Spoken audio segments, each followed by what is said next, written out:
এই হকুল ইবাদ আমাদের অনেকে আদায় করে না।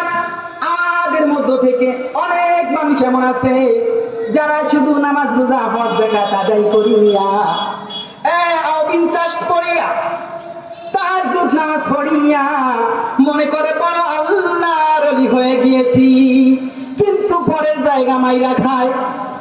মা বাবার খবর নেয় না রে, মা বাবার খবর নেয় না, ভাই বোনের হক আদায় করে না, প্রতিবেশীর সাথে ভালো ব্যবহার করে না, মা বাবার খবর নেয় না।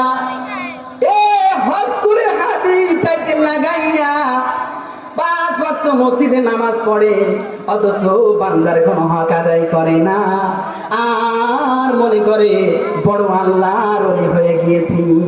না না না, ও ভাই, তুমি শুধু নামাজ রোজা পড়িয়া আমার আল্লাহরে সন্তুষ্ট করতে পারবা না, কারণ আমার আল্লাহর হক আদায় করা যেমন ফরজ, তেমন বান্দার হক আদায় করাও ফরজ।